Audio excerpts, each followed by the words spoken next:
What is up, CBS crew? I am back with another reaction.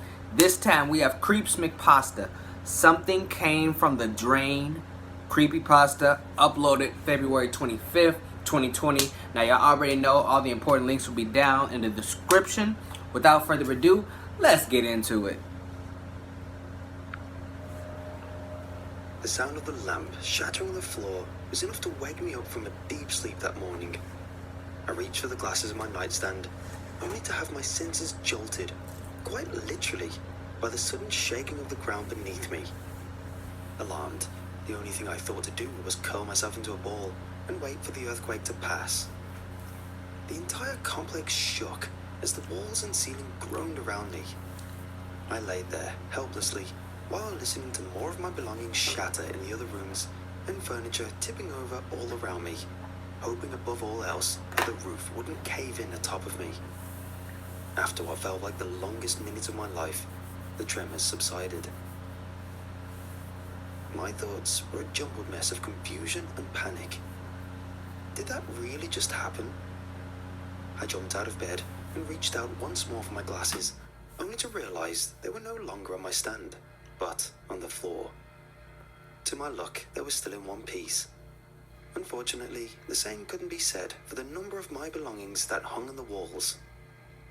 A quick survey across my bedroom was enough to show that everything had fallen, strewn about everywhere as if someone had ransacked the entire place. My TV, along with all of my pictures, lay in heaps on the floor. I stood there, dumbfounded and frustrated at the mess, and imagining the dollar value to replace and repair growing larger with each broken item I had seen. Feeling dread seep into me, knowing full well that I would see worse horrors waiting for me beyond my bedroom. The noises alone had told me as such. It was as if a tornado ran through from the inside. Furniture was tipped over, shelves left open with all their contents spilled out on the ground. My kitchen alone looked like the aftermath of a war zone, an assorted mess of a variety of broken dishware, glasses and silverware, all strewn about ground zero. It felt like being thrown in one terrible dream as the dollar amount in my head to replace everything grew with each sight of broken and damaged items. I got dressed and was ready to leave my complex when a sudden rattling of dishes inside the sink stole my attention. I braced myself against the counter, thinking that it was the beginning of an aftershock, but with no oncoming movements and no other sound to be heard other than the sink, I settled back. I stood there, listening in, as clink and clatter of dishes and silverware kept on. It wasn't as if the plates were tipping over and making noise. There was a strange beat to it, as if the noise was being deliberately made, like something was moving the plates from the underside. I moved over to get a closer inspection and see what was there, and could only see my dishes stacked over the drain. The intensity of the beating picked up the closer I got, and from there, I could tell that there was something literally pushing itself up from inside the drain, attempting to get through the dishes. With each bump, the dishes were being shifted upward little by little. A chill ran through me, like every sense seemed to kick into fight or flight. All that pent-up adrenaline in my body was now forcing its way through and instinctively telling me to stay away from that sink. The top dish slipped loose to the side. I stepped a few feet back away and paused at the edge of my counter. My mind raced, trying to figure out what the hell was happening as the plates rattled away. I tried to rationalize that maybe it was a rat that had somehow found itself through my pipes and was attempting to break through.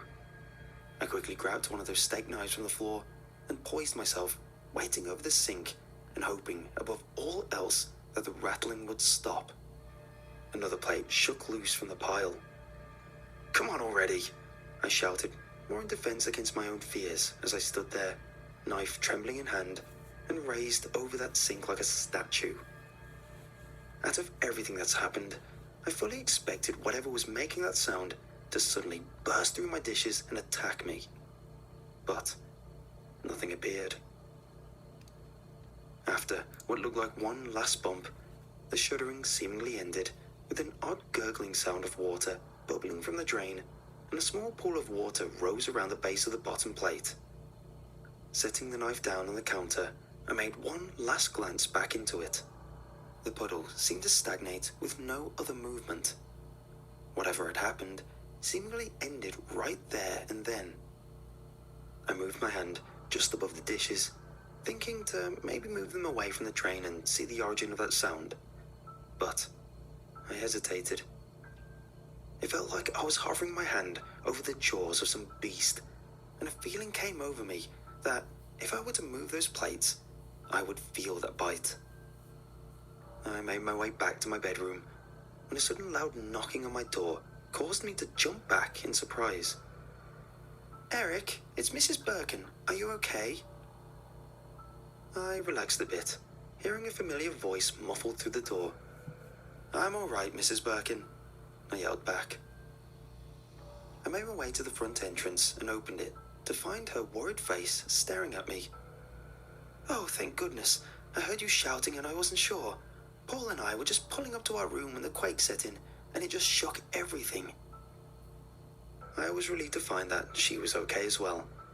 Being new in town, the Birkins were about as friendly a neighbor you could get, treating me with a care that rivaled my grandparents. I was asleep when it hit. I probably would have slept through it if it weren't for everything in my room falling to pieces. I said that jokingly, trying to relieve the tension and worry etched on Mrs. Birkin's face. But that didn't seem to relieve her as she saw the mess laying just behind me. "Oh no, look at this place. And you were just settling in too. Don't you worry one bit, honey. I'll help you clean this mess up in no time." "Oh hey, no, it's all right." She raised her hand to shush me with an expression that reminded me of my third-grade teacher commanding the classroom to full obedience. "Nonsense. You're my neighbor and I'm here to help. Now, let me get a look inside and see just how much work is needed to be done here." A bit of relief settled in as we made our way to the kitchen. As much as I tried to play off the idea of being selfless, I really didn't want to clean this mess all by myself. The kitchen was proof enough that this was going to be an all-day event, judging from the carnage on the ground. Shards of glass and porcelain covered nearly every inch of the floor, along with my microwave hanging over the counter by its extension cord. Having seen all that she needed to see, Mrs. Birkin left and returned with some cleaning supplies. I took the broom and a pair of latex gloves and started with the broken dish shards in front of me, while Mrs. Birkin shoveled the pieces into a bag. "Is it common to get earthquakes in this area?" "Honestly, honey, it's the strangest thing. For as long as Paul and I have been here, this is the first we've ever experienced one." That wasn't a good sign. The Birkins have lived in the city since the 70s. For an earthquake to hit as hard as it did in an area that, up until this point, never had encountered one, left me feeling that this wasn't an average occurrence. Right. My thoughts drifted back onto what happened with my sink, and I shuddered as my imagination played on a twisted vision of a clawed hand reaching through the drain to grab me. That's strange. I wish I could check the news, but my TV's completely totaled. A sudden groan from the pipes echoed from my bathroom, followed by an even louder sound of water bubbling emanating from within. The sound was enough to tear our attention away from what we were doing. That same bubbling noise that came from the sink was now louder and more distinct. Panic set in. Could whatever was making that noise in the sink now be in the tub? Even worse was the fact that there was nothing blocking the drain there. "Are you okay, honey?" Mrs. Birkin could see the unease on me. "What? No, the noise just... My plumbing has been making odd noises all morning." My nerves and imagination were getting the better of me. There had to be a reasonable explanation for this. At least, that was my hope. "Well, you're in luck that Paul's a plumber. Let me go and see what it is for you and..." "No!" I didn't mean to shout, but I was so sure that if I sent her out there, she wouldn't come back. "Sorry, I just mean... My bathroom was already a wreck from before the earthquake. I'm kind of embarrassed about it, so I'll go and check first. You stay here." It was a terrible excuse, but Mrs. Birkin just rolled her eyes and waved me away, giving me the go-ahead.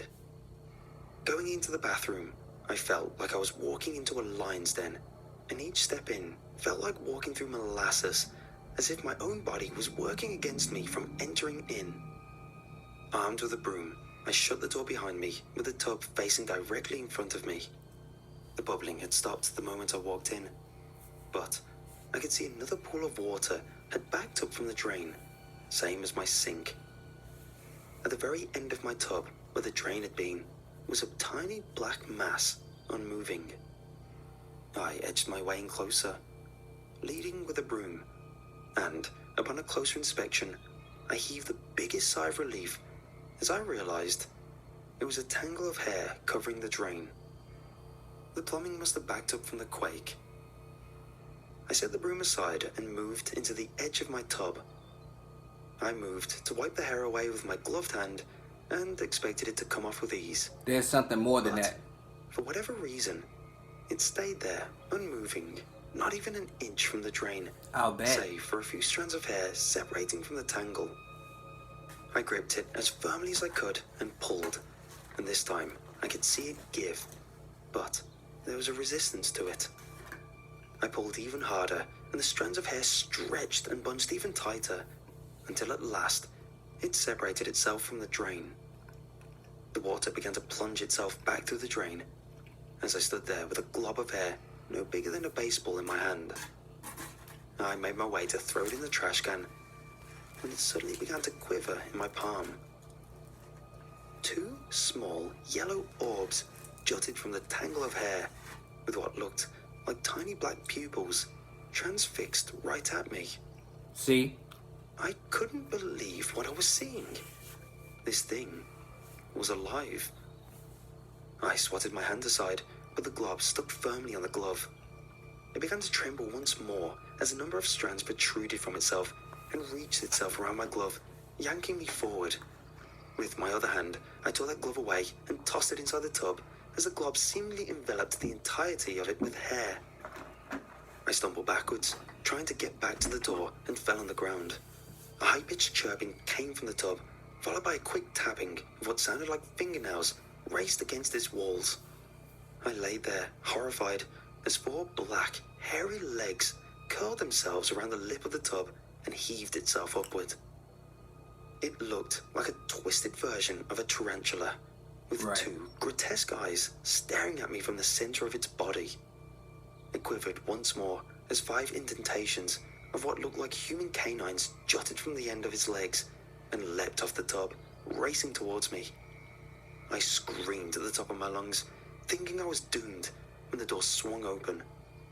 Mrs. Birkin slammed the broom down atop the creature and stopped it in its tracks long enough for me to scramble back up and out of the bathroom. Mrs. Birkin slammed the door shut, leaving the creature inside. What was that?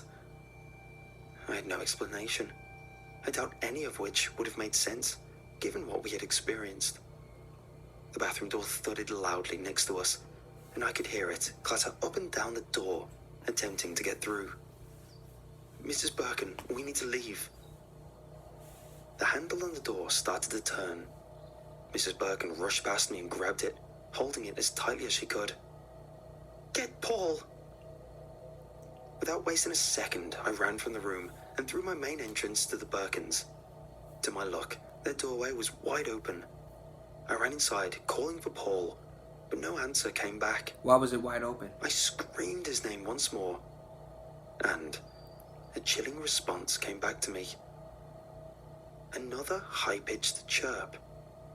From their bedroom, a dark silhouette shambled out in the shape of a person, only it was completely wrapped from head to toe in wet hair. It was Paul. A pair of yellow eyes lay in inset over where Paul's eyes would be. Ooh. And from his mouth was a row of jagged teeth. It raised a gnarled, clawed hand over in my direction and lurched forward, shuffling my way as quickly as it could. I ran back outside and shut the door, racing over towards my room in hopes that I could reach Mrs. Birkin in time. My heart sank when I heard another, louder chirp coming from my doorway, followed by a muffled scream. It got her too. I wish I could say I rushed in. I wish I could say that I tried to help and save her, But you didn't. but I ran from my apartment complex, crying hysterically. I drove as far as I could and slept in my car for 3 days straight. Damn. Each time I woke, I'd hoped that I was back in my apartment, wishing futilely that it was all some bad dream. But my reality was an unexplainable nightmare. That damn quake. It all started from it, and something came from it. To this day, I haven't gone back, and the sight of loose air causes me to panic. Please, if you see something in your drain, run. So it sounds like there were quite a lot of these creatures. There was definitely more than one. What the fuck, dude? Like, you know, I have to ask myself, you know, when I listen to these creepypastas, you know, I be wondering, like, how do the creepypasta creators, how do they come up with these creepypastas? How do they come up with these stories and these creatures that usually be in the background of the video while you're listening to the story? Like, where do they be coming with, you know, where do they come up with these ideas for these subjects? Because a lot of these subjects be creepy, no pun intended to the name creepypasta. Some be scary, some are just like silly or funny, and some are just like, what the fuck? This was one of those what the fuck ones, because I'm just like, what the fuck? Like, it threw me off. But, you know, anything Creepypasta does, anything he puts out, you know, I fucks with it. I'm a fool for creepypastas. You know, that's I like creepypastas, even though they're usually fiction, you know, fake and all that. But if told the right way with the right details, a creepypasta could be scarier than a true horror story or something like that. Facts, not fiction. Shouts out to Creepypasta. Keep doing what you're doing, man. We gotta get back into these creepypastas. Like all my creepypasta guys, I gotta get back into listening to their stories, because all of them have remained, you know, consistent. You know, Creepypasta, Mr. Creepypasta, Creepypasta Jr., Mr. Creeps, and King Spook. All of them. And, you know, my Lighthouse Horror, he be putting out some stuff too. So, you know, there's a lot of creepypasta guys. There's a lot of content that I'm going to be getting into. Definitely. So, yeah, hey, y'all just stay tuned and watch me do my thing. Thank you so much, guys, for watching the video. I hope you enjoyed. I hope you leave a like, a comment, share the video, join the TBS crew. That is all I got for y'all this time around. Until next time, I am out.